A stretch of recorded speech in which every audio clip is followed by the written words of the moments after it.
أعوذ بالله من الشيطان الرجيم بسم الله الرحمن الرحيم الحمد لله رب العالمين والصلاة والسلام على أشرف الأنبياء والمرسلين سيدنا ونبينا وشفيع ذنوبنا وطبيب نفوسنا مولانا ومولى الثقلين جد الحسن والحسين بالقاسم محمد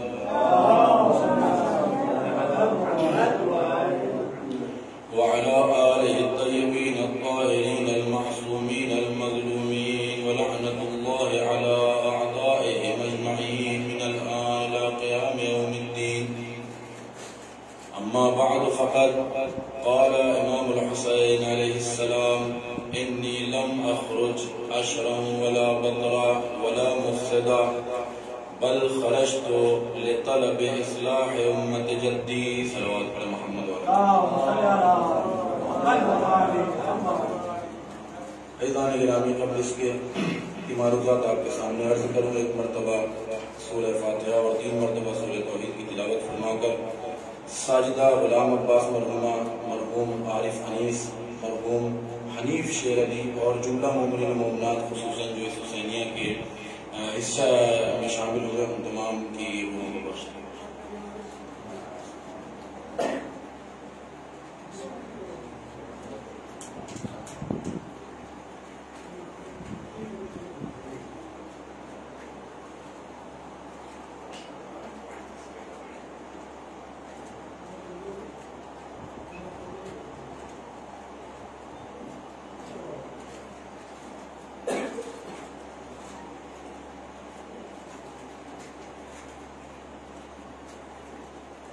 ایک مل جل کر صلوات پڑھے محمد والے.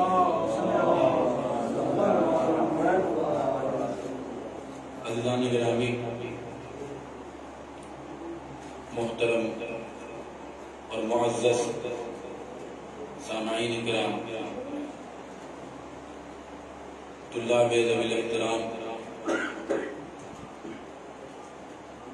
صاحبان علم تشریف فرما ہے، صاحبان عقل و خرد تشریف فرما ہے، افاضلان نجف اشرف کے سامنے خطاب کرنا مجھ جیسے حقیر طالب علم کا بہرحال یہ ایک جرت ہے، لیکن ذاکرین آل محمد علیہ السلام میں اپنا نام لکھوانے کے لیے یا ذکر مولا کرنے کے لیے آپ حضرات کے سامنے حاضر ہو گیا ہوں.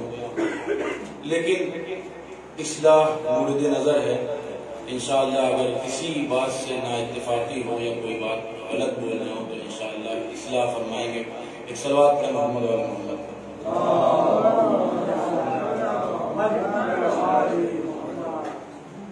عزیزان گرامی،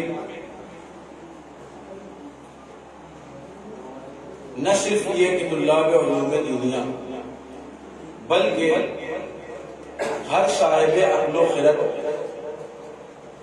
ہر ذوی العقل کا یہ ماننا ہے، یہ فیصلہ ہے، یا یوں کہوں کہ سیرت عقلائی ہے کہ کوئی بھی کام، یا اگر اس کو اصطلاح علماء میں کہیں تو کوئی بھی فعل اختیاری بغیر کسی مقصد کے انجام نہیں کیا جاتا. اور اگر کوئی بھی فعل اختیاری بغیر مقصد کے کوئی انجام دے رہا ہے تو اس پر کج فکری، کم عقلی اور غیر حکیم ہونے کا لیبل لگایا جاتا ہے. اس پر میں نے کہا کہ چونکہ طلاب کے سامنے گفتگو کر رہا ہوں، کوئی دلیل دینے کی ضرورت نہیں ہے. یہ مسلم الثبوت ایک قاعدہ ہے کہ کوئی بھی کام صاحب عقل بغیر کسی وجہ کے نہیں کرتا. ہر کام کے پیچھے کوئی نہ کوئی مقصد ضرور ہوتا ہے، اور اگر مقصد نہ ہو تو وہ کام عبث کہلاتا ہے، وہ کام بیجا کہلاتا ہے، وہ کام بھی اہانت آمیز ہوتا ہے اور فاعل کو بھی لوگوں کی نظروں میں گرا دیتا ہے.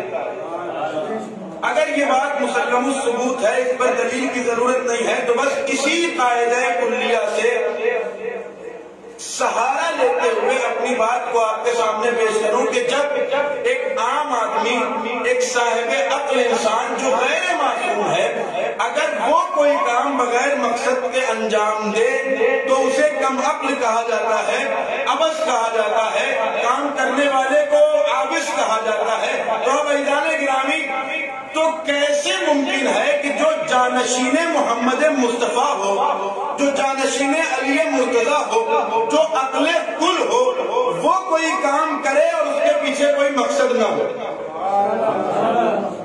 امام حسین علیہ السلام کوئی کام، کوئی فعل انجام دے، ہو ہی نہیں سکتا کہ اس کے پیچھے کوئی مقصد نہ ہو۔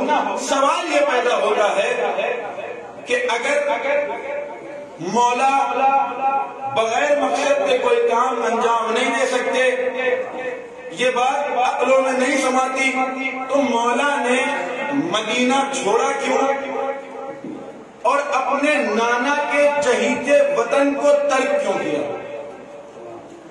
ہم خود مولا سے سوال کریں گے، اے میرے مولا، آپ کے نانا کا مدینہ ہے، آپ کو بہت محبوب ہے، آپ نے مادر گرامی کی قبر چھوڑی، آپ نے بھیا حسن کی قبر چھوڑی، آپ نے نانا کا مزار چھوڑا، آخر کیوں؟ عجب نہیں میرے مولا آواز دے، انی لم اخرج اشرم ولا بطرا، دیکھو جان لو کہ میں شر کے لیے نہیں نکلا ہوں، میں فساد کے لیے نہیں نکلا ہوں۔ گویا کہ مولا یہ بتا رہے ہیں کہ میرا یہ خروج، میرا یہ فعل، میرا یہ نکلنا عبث نہیں ہے، اس کے پیچھے کوئی مقصد ہے، کوئی مقصد ہے میرے مولا۔ تو پھر وہ مقصد کیا ہے؟ آگے مولا نے کہا لِطَلَبِ اصلاح امت جدی۔ لیجئے مولا نے مقصد بھی بیان کر دیا۔ مولا کیا مقصد ہے خروج کا؟ کہا نانا کی امت کی اصلاح چاہتا ہوں۔ ٹھیک ہے، یہاں تک بات واضح ہو گئی۔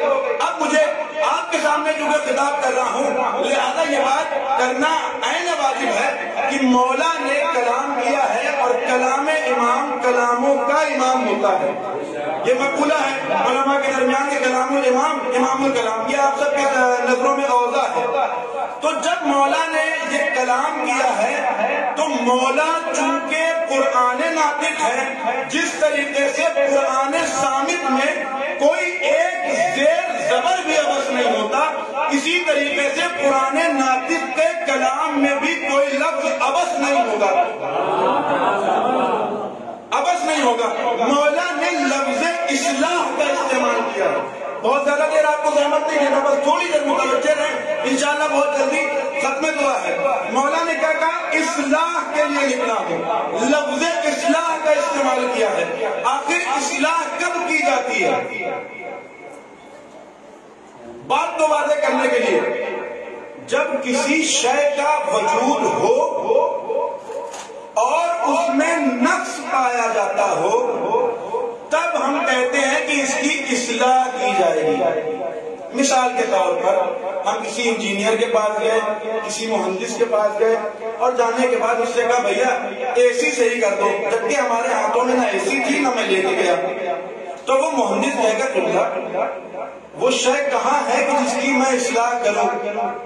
تو میں نے کہا اچھا، یعنی اصلاح کرنے کے لیے شے کے وجود ہونا بھی ضروری ہے۔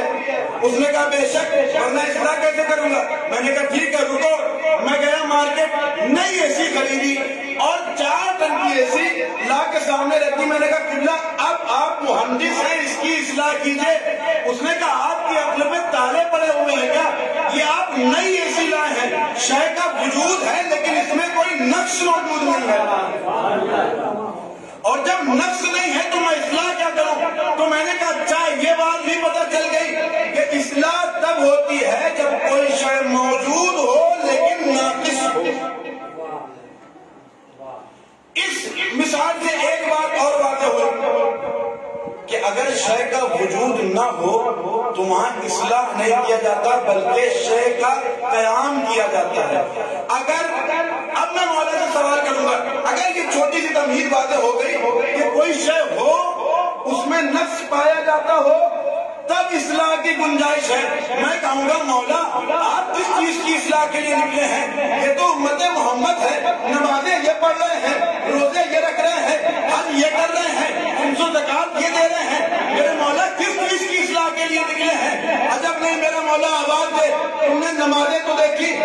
شرط نماز نہیں دیکھی، تم نے حج کو دیکھے لیکن قبولیت کی شرط کو بھلا دیا۔ ان مسلمانوں نے روزے تو رکھے لیکن شرط قبولیت روزہ کو بھلا دیا۔ انہوں نے کلمہ تو پڑھا لیکن قبولیت کی شرط کو بھلا دیا۔ میں کہوں گا مولا آخر کلمہ پڑھا یہ کون سی شرط ہے کوئی شرط کہ جو کلمے کی قبولیت کی سند بنے؟ میرا مولا کہے گا نادان، میرے نانا کے اقوال کو اٹھا کر دیکھ۔ تاریخ کو ڈھونڈنا شروع کیا، تاریخ میں ملا کہ یہ جلی الفاظ میں روایت موجود ہے کہ رسول اسلام موجود ہیں، اصحاب کا مجمع ہے، امیر المومنین بیٹھے ہوئے ہیں، نبی نے کلام کرنا شروع کیا، کہا من قال لا الہ الا اللہ دخل الجنہ، جس نے بھی کلمہ لا الہ الا اللہ کہا وہ جنت میں داخل ہو گیا۔ بہت توجہ رکھو، جیسے ہی نبی نے یہ کہا تاریخ میں نام نہیں دیے گئے، بس یہ لکھا کہ فقاما رجلان، دو لوگ کھڑے ہوئے، کھڑے ہونے کے بعد کہا یا رسول اللہ نحنو نقول لا الہ الا اللہ، ہم کہہ رہے ہیں لا الہ الا اللہ۔ رسول نے دھیان نہیں دیا، بٹھا دیا، پھر کہا من قال لا الہ الا اللہ دخل الجنہ۔ جیسے رسول نے کہا عجیب جلدی سے ان لوگوں کو، دونوں کھڑے ہوئے، یا رسول اللہ نحنو نقول لا الہ الا اللہ۔ اب روایت کا فکرہ یہ ہے کہ جیسے ہی انہوں نے کہا رسول کی تیوری پر بل پڑے، رسول نے ایک جملہ کہا دیکھو انما تقبل شہادت کلمۃ لا الہ الا اللہ من ھذا ومن شیعتہ، کہ دیکھو کلمہ لا الہ الا اللہ کی گواہی یا علی سے قبول ہوگی یا علی کے شیعوں سے قبول ہوگی۔ اب جیسے ہی روایت یہاں پر نہیں رکی، جیسے ہی رسول نے یہ کہا بڑی جلدی تھی، فوراً کہا یا رسول اللہ نحنو نقول لا الہ الا اللہ، یا رسول ہم پھر کہہ رہے ہیں لا الہ الا اللہ، اب تو جنت ملے گی۔ اب عجیب انداز اپنایا، تاریخ نے نام نہیں لکھے لیکن رسول کا انداز بتا رہا ہے کہ یہ دو وہی ہیں جنہوں نے رسول کے بعد خلافت کو چھینا تھا، دونوں کے ہاتھوں کو پکڑا، علی کے سر پہ رکھا، سر پہ رکھنے کے بعد کہا علامت و ذالکہ، اور اس قبولیت کی علامت یہ ہے ان لا تحل عقدہ، اس کے جس نے جو عہد کیا ہے وہ توڑنا نہیں، ولا تجلسا مجلسہ، اس کے مکان پر بیٹھنا نہیں، ولا تکذبا حدیثہ، اس کے حدیث کو جھٹلانا نہیں۔ عجیب انداز ہے نبی کا، لفظ و نشر مرتب کی طرح، گویا امت کو بتانا چاہ رہے ہیں یہی دو وہ لوگ ہیں جو عہد کو توڑیں گے۔ کون سا عہد؟ آپ قدیر میں جو لیا تھا، اس کے بعد یہی اس کے مکان پر بیٹھیں گے، یہی دربار میں علی کو جھٹلائیں گے۔ دیکھو انہیں خلیفہ نہ جاننا، ان کا تو کلمہ بھی قبول نہیں ہے۔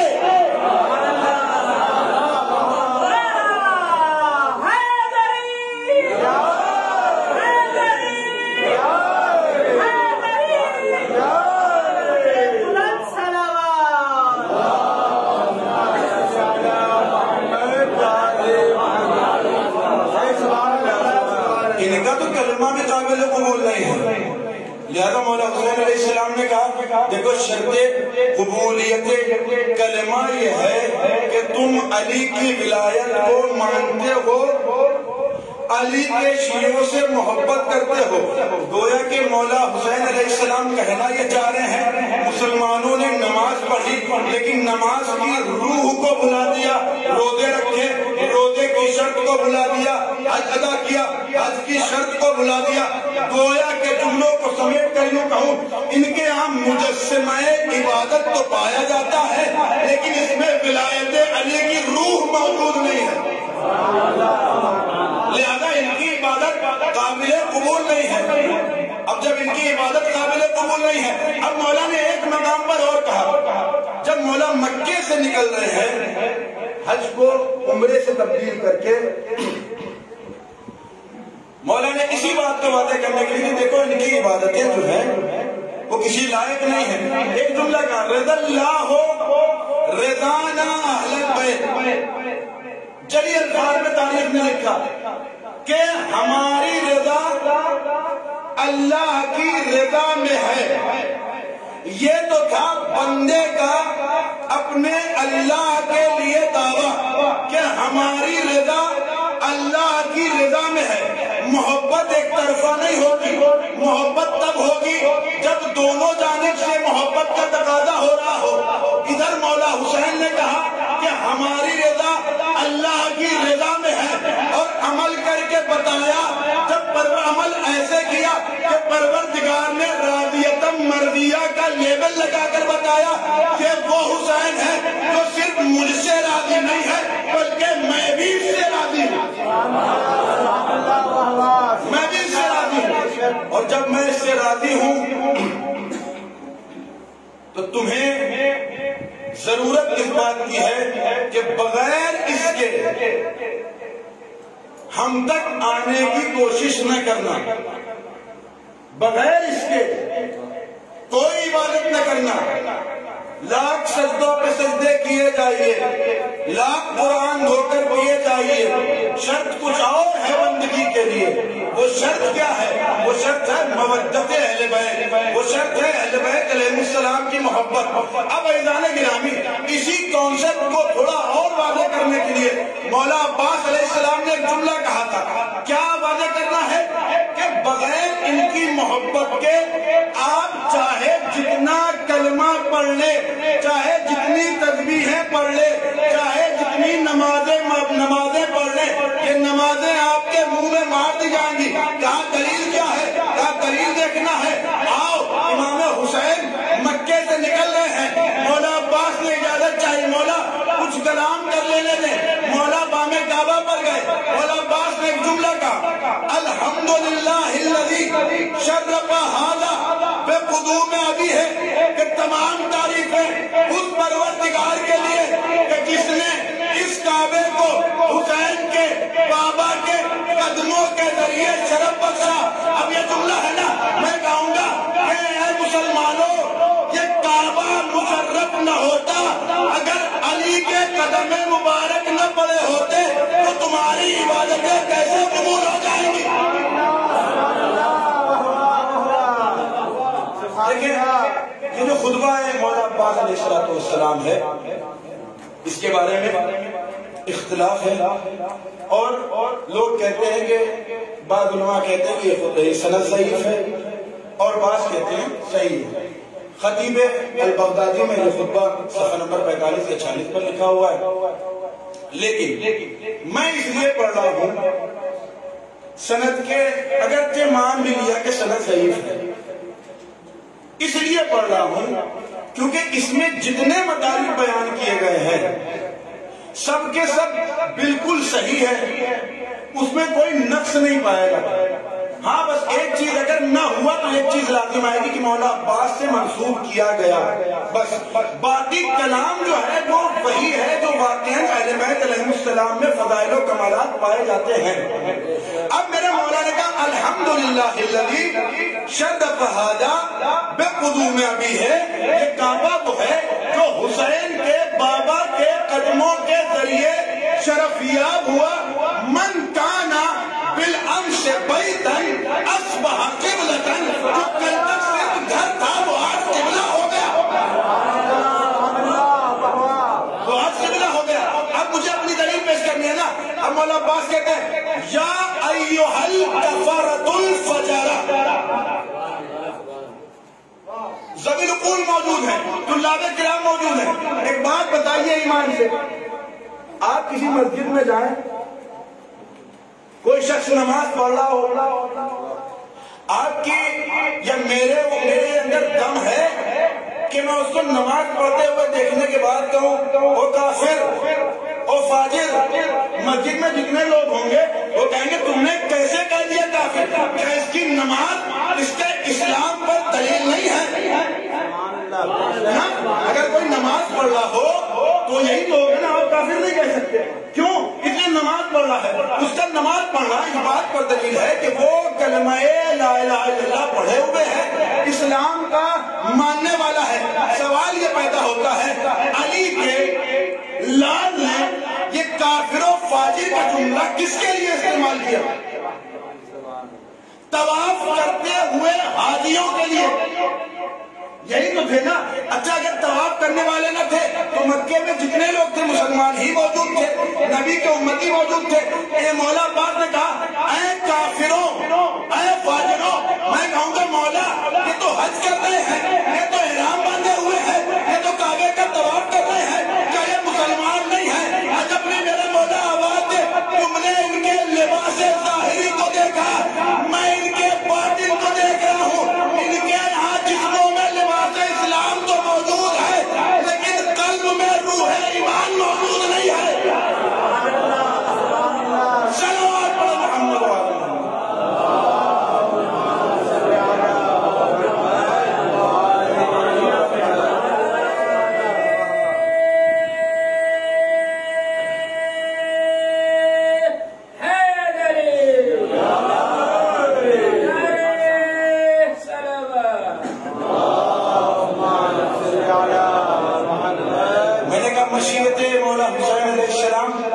مشیت پروردگار سے ملی ہوئی ہے اور مشیت پروردگار مشیت مولا حسین سے ملی ہوئی ہے۔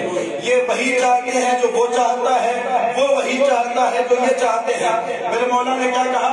یا ایھا الکفرۃ الفجر اتصدون طریق البیت لامام البررہ، کیا تم اس کے لیے راستہ بند کرو گے جو سب سے بہتر امام ہے، نیکوکاروں کا امام ہے؟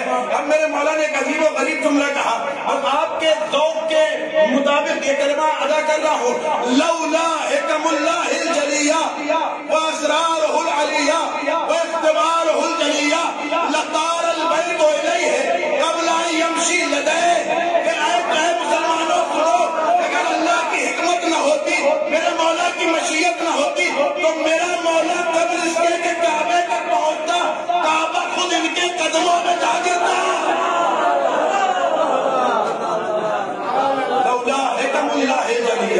واسرارہ العلیہ لطار البیت الیہ قبل ان یمشی لدیہ۔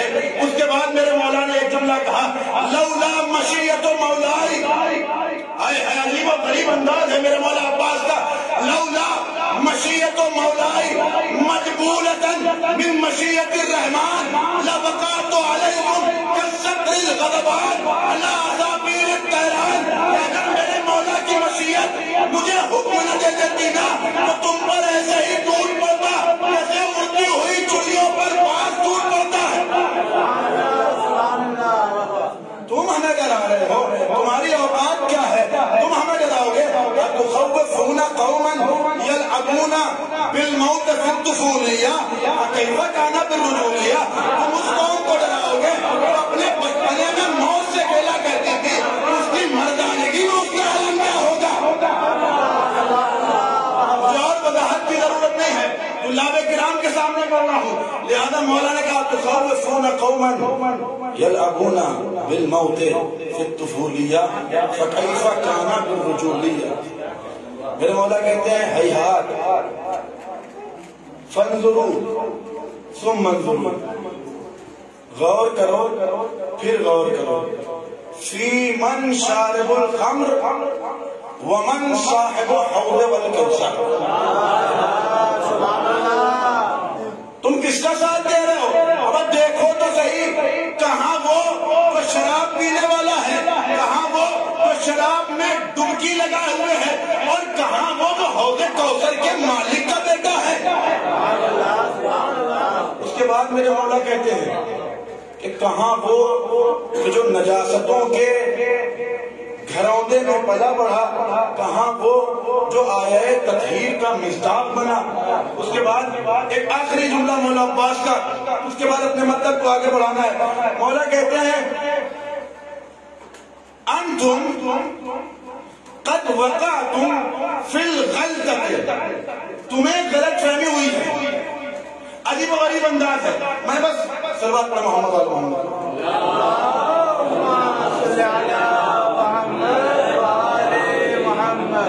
نعرہ حیدر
نکلا ہوں لطلب اصلاح، اس لیے مولا نے لفظ اصلاح کا استعمال کیا، کیونکہ نمازیں موجود تھیں، روزہ موجود تھا، حج موجود تھا، نہیں تھا تو ان تمام عبادتوں کی شرطیں موجود نہیں تھی تو ولایت اہل بیت علیہ السلام موجود نہیں تھی، مولا کہے اور اگر ایسا نہ ہوتا تمام چیزیں موجود ہوتی تو مولا کبھی اصلاح کا لفظ استعمال نہ کرتے، بلکہ کہتے میں نکلا ہوں لأقیم، تاکہ ان چیزوں کا قیام کر سکوں، تاکہ ان چیزوں کو پیدا کر سکوں، یہ کوئی دوسرا ایسے فکرہ استعمال کرتے، لیکن مولا کا اصلاح کہنا یہ بتا رہا ہے یہاں چیزیں موجود ہیں لیکن ناقص ہے، اس نقص کو مٹانے کے لیے یہ حسین ابن علی نکلا۔ اس کے بعد مولا نے کہا وہ اسیر بسیرت جدی و ابی، بس آخری کلمات اور اس کے بعد ختم دعا۔ مولا نے کہا کہ میں اسی سیرت پر عمل کروں گا جو میرے نانا کی سیرت ہے، جو میرے بابا کی سیرت ہے۔ میں دستے ادب جوڑ کے کہوں گا میرے مولا میرے آقا یہ بتائیے کہ کیا آپ کے بابا اور نانا کی سیرت میں کوئی فرق ہے؟ آپ نانا کی سیرت کہہ دیتے کافی تھا، بابا کا نام لینے کی کیا ضرورت ہے؟ آخر آپ کے نانا نے کہا ہی ہے اولنا محمد واوسطنا محمد وآخرنا محمد وکلنا محمد، جب سب کے سب محمد ہیں تو آخر آپ نے یہ اپنے بابا کا عطف کیوں کیا جد پر؟ جدی و ابی کیوں کہا؟ جد کہہ دیتے کافی تھا، عجب نہیں میرے مولا کہیں تم نہیں جانتے، اگر میں یہ لفظ نہ لکھتا تو بکا ہوا مورخ یہ لکھ دیتا، اور یہ امت مسلمہ میرے بابا سے اسی لیے دشمنی کر رہی تھی کیونکہ اسے ہی لگ رہا تھا کہ میرے بابا کی سیرت میں اور نبی کی سیرت میں فرق ہے، اور امت مسلمہ کا یہ مورخ لکھ دیتا کہ علی کی سیرت نبی کی سیرت سے الگ تھی۔ تو میں بتانا یہ چاہتا ہوں نہ میری سیرت الگ ہے، نہ میرے نانا کی سیرت الگ ہے، نہ میرے بابا کی سیرت الگ ہے۔ تم لوگوں کو سمیٹ کر کہوں اگر اس وقت جب صلح حدیبیہ ہو رہی تھی میں ہوتا تو میں صلح کرتا، اور اگر میرے رسول کربلا میں ہوتا تو وہ جنگ کرتا۔ ویسے ہی جیسے میں جنگ کرتا ہوں۔ آپ کہیں کہ تاریخ میں کوئی دلیل ہے؟ بے شک ہے، امام حسین علیہ السلام نے کلام کیا ہے، لہذا کلام بغیر دلیل کے نہیں ہو سکتا۔ آخری بات ختم دعا ہے، جنگ صفین آپ کے سامنے، مجھے پوری جنگ نہیں پڑھنی، ایک بات بتائیے جنگ صفین میں کیا ہوا؟ مولا کا لشکر پہنچا، معاویہ کے لشکر نے لعنت اللہ علیہ، معاویہ کے لشکر نے نہر پر قبضہ کیا اور علی کے لشکر پر پانی بند کیا۔ یہاں تک آپ کے سامنے ساری باتیں ہیں۔ وجہ کیا تھی؟ شاید یہ وجہ نہیں ہو کہ علی کے لشکر کو پیاس سے جابلب کر دیا جائے۔ ایک پیاسا انسان جو اپنی جان کھو رہا ہو وہ کیا جنگ کرے گا؟ ہمیں زیر کرنا ہمارے لیے آسانی ہو جائے گی۔ مولا نے اسی پیاس کے عالم میں اپنے لشکر کو حکم دیا کہ جاؤ اور جا کر اس سے دریا کو چھین لو۔ ابھی مولا نے پانی نہیں پیا، نہ مولا کے لشکر والوں نے پانی پیا۔ یہاں سے ایک بات اور واضح ہوئی کہ علی وہ ہے کہ جس کی تلوار، جس کی جنگ عین مطابق شریعت ہوتی ہے۔ معاویہ نے غلط اعلان کیا تھا کہ نہر پر قبضہ کر کے کہ اس پر میرا قبضہ ہے۔ علی کی چونکہ جنگ شریعت سے ملی ہوئی تھی لہذا نہر پہ قبضہ کیا، کرنے کے بعد دشمن کے اوپر پانی کھولا۔ آنے والوں نے معاویہ سے کہا تھا اب تو علی بھی مجھے پانی دے دیں گے، کیا قبضہ ہو گیا؟ اللہ رے فضائل مولائے کائنات، فضیلت تو وہی ہے نا جب دشمن گواہی دے۔ معاویہ نے کہا نہیں میں جانتا ہوں علی کو، یہ ہم پر پانی نہیں بند کریں گے۔ کیوں؟ اس لیے کہ اس کا عمل شریعت کے عین مطابق ہوتا ہے۔ علی نے پانی کو کھول کر یہ بتا دیا دیکھو نہروں کا پانی مباح ہوتا ہے، اس پر کسی کا اجارہ نہیں ہے، کوئی بند کرے تو مسلمان نہیں۔ میں علی اب یہاں پر ایک جملہ مجھے کہہ لینے دیجئے، مولائے کائنات نے معاویہ نے پانی کیوں بند کیا؟ تاکہ لشکر مولائے کائنات کو پیاس سے جابلب کرے، اس کے بعد زیر کرے. لیکن شجاع اور عین شجاع میں فرق یہی ہوتا ہے، شجاع کو ہوتا ہے جو میدان کارگار میں آئے لیکن کسی نہ کسی موقع پر قدم پیچھے ہٹ جائے. عین شجاع وہ ہوتا ہے جو زندگی میں کسی بھی موڑ پر کہیں پر بھی کسی مقام پر ڈرے نہ. معاویہ نے پانی اس لیے بند کیا تاکہ علی کے لشکر کو پیاس سے جابلب کرے، پھر دیر کرے. علی نے پانی کو دے کر کہا دیکھو اے معاویہ تیری فردی شجاعت ہے، میں عین شجاع ہوں، تو نے پانی بند کیا تاکہ پیاسا رکھ کر دیر کرے. میں تجھے سیر کر کے تجھے دیر کر کے بتاؤں گا کہ میں علی عین شجاع دیر کر کے بتاؤں گا کہ میں عین شجاعت کا مالک ہوں. یہاں تک واقعہ آپ کے ذہنوں میں ہے. اچھا ادھر کون ہے؟ امام علی، سامنے معاویہ ابن ابو سفیان. کربلا میں کون ہے؟ حسین ابن علی. سامنے کون ہے؟ یزید ابن معاویہ. سیرت کو سیرت سے ملائیے. مولا نے کہا اسیرو بے سیرت جدی و ابی، میں اپنے بابا کی سیرت پر عمل کر رہا ہوں. ادھر یزید نے امام حسین پر پانی بند کیا، ادھر اس کے باپ نے صفین میں امام حسین پر پانی بند کیا. ادھر علی نے اپنے قبضے میں دریا کو لے کر پانی پلایا دشمنوں کو. ادھر حسین نے کربلا کے میدان میں خور کے لشکر کو پانی پلایا. سیرت سے سیرت کو ملائیے. یزید نے پانی بند کیا، ادھر معاویہ نے پانی بند کیا، ادھر علی نے پانی پلایا، ادھر حسین نے پانی پلایا. گویا کہ حسین چیخ کر یہ کہہ رہے ہیں دیکھو میری سیرت میرے بابا کی سیرت ہے، اور یزید چیخ کر کہہ رہا ہے دیکھو اگر مجھ پہ لعنتیں کرنا تو میرے بابا پہ بھی کرنا، میں اسی کی سیرت معامل کرنا.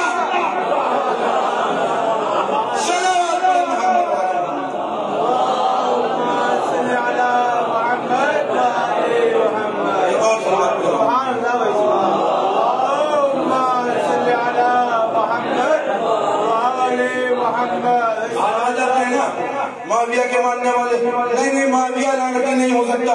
ہاں یزید فاسق و فاجر تھا لیکن لہذا اس پہ لعنتیں کر رہے ہیں، لیکن معاویہ پہ لعنتیں نہیں ہو سکتی. کیوں؟ ہم سیرت کو سیرت سے ملاؤ، اگر مل جائے تو جیسے وہ لعنتی ویسے یہ لعنتی.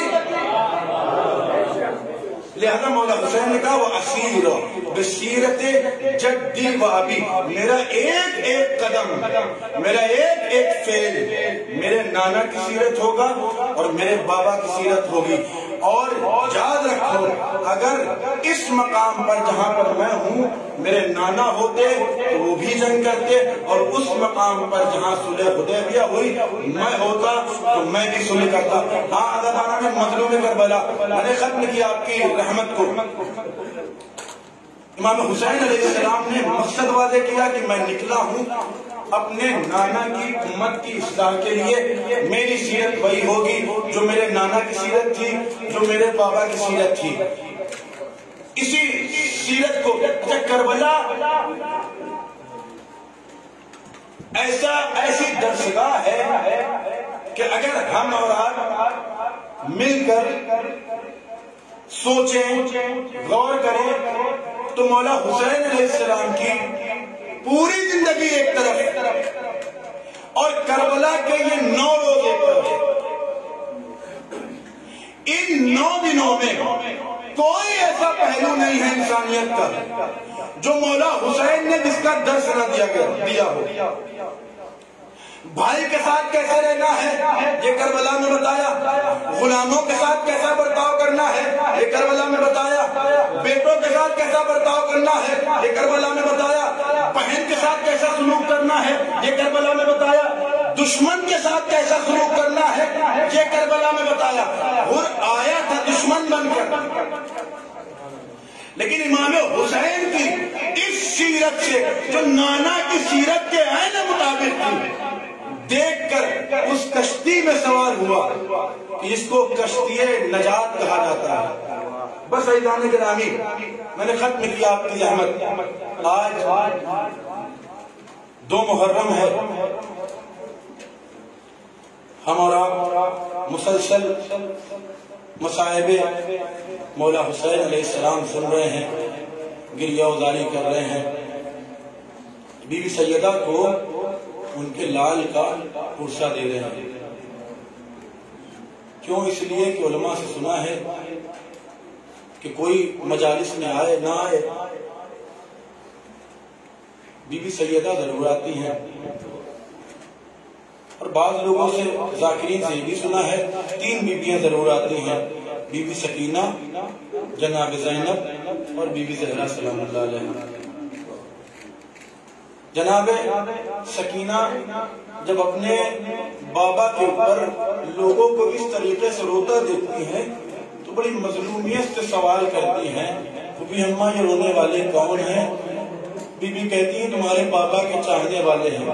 بڑی مظلومیت سے بی بی کہتی ہیں کہ اے پھوپھی اماں، اگر یہ کل کربلا میں ہوتے تو میرے بابا کے گلے پر شمر کا خلد خنجر نہ چلتا، میرے کانوں سے گوشوارے نہ چھینے جاتے۔ ایک تصور اور آپ کے سامنے پیش کروں، یہ تو چند لوگوں کا مجمع ہے نا، یہ تو مجلس مولا حسین علیہ السلام ہے نا، دنیا میں ہر جگہ ہو رہی ہے، الگ الگ مقامات ہیں، کتنا مجمع ہوتا ہے، 100 لوگوں کا، 50 لوگوں کا، یہاں کتنے افراد موجود ہوں گے؟ آپ ذرا تصور کریں، جب ان 50 اور 60 لوگوں کو روتا ہوا بی بی دیکھتی ہے تو تڑپ کر کہتی پھوپھی اماں، کربلا میں یہ ہوتے تو میرے بابا شہید نہ ہوتے۔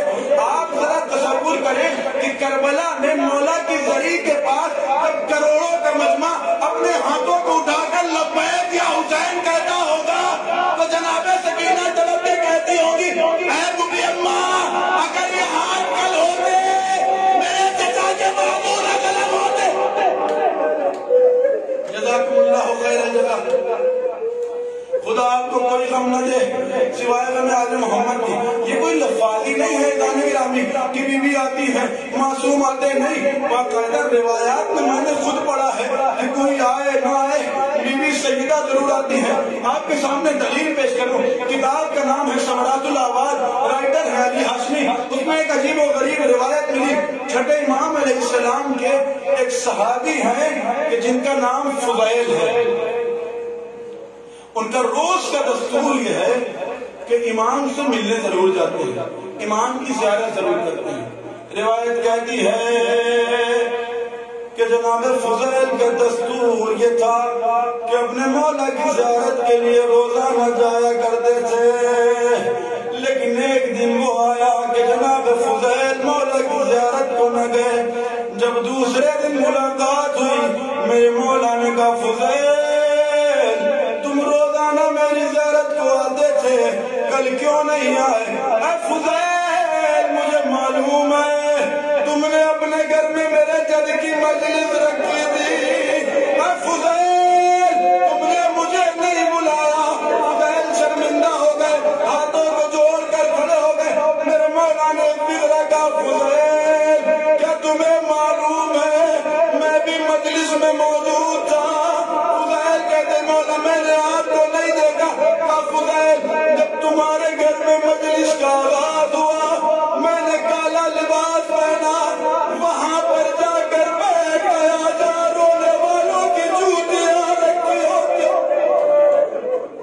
جزاکم اللہ، جزاکم اللہ۔ خدا آپ کو کوئی غم نہ دے سوائے غم مولا حسین کے۔ جناب فضیل نے ایک فکرہ سنا، ہاتھوں کو جوڑ لیا، میرے مولا آپ کا مقام تو صدر مجلس میں جملہ سنیں گے، آپ کا مقام صدر مجلس میں ہے، آپ جوتیوں کے پاس کیا کر رہے تھے؟ میرے مولا نے تڑپ کر کہا فضیل اور جب میں نے داخل ہونا چاہا وہ کیا دیکھا؟ صدر مجلس بنانا رسول خدا بیٹھے ہیں، ماں فاطمہ زہرا بیٹھی۔ جزاک اللہ، جزاک اللہ۔ آپ کی آوازیں گریا بلند ہو گئی. بس ایک واقعہ اور آپ کی رحمت تمام ہے تاکہ حق گریا ادا ہو جائے. اور ہونا بھی یہی چاہیے کہ تشریح علم میں زیادہ مصائب پڑھے جائیں کیونکہ ایک بی بی ہمارے آنسوؤں کی منتظر ہے. اللہ اکبر. کہاں ہم گنہگار، کہاں وہ عصمتوں کے کلی ہمارے سامنے رومال لے کر آتی ہے. لال میرے لال کے زخموں کا برہم مجھے دے دو. یہی علماء سے واقعہ سنا ہے، دو معزز عالم دین سے واقعہ سنا ہے، لہذا پیش کر رہا ہوں. ایک عالم دین نے محرم سے پہلے خواب دیکھا. ہو سکتا ہے آپ کی سماعتیں وہاں تک پہنچ گئی ہوں، بس مجھے آپ کی آنکھوں میں آنسوؤں میں اضافہ کرانا ہے، لہذا روایت پیش کر رہا ہوں. ایک عالم دین نے مولا حسین کو خواب میں دیکھا. محرم کا زمانہ نہ تھا. کیا دیکھا کہ مولا حسین کا پورا بدن زخموں سے چور ہے. کوئی ایسا حصہ نہیں جہاں زخم نہ لگے ہو. جزاکم اللہ، جزاکم اللہ. خدا کوئی غم نہ دے سوائے مظلوم کربلا کے. مجھے نہیں معلوم میں کیسے جملہ پڑھوں گا، آپ کیسے جملہ سنیں گے. اس عالم دین کی آنکھ کھلی. کچھ روز کے بعد محرم کا چاند نمودار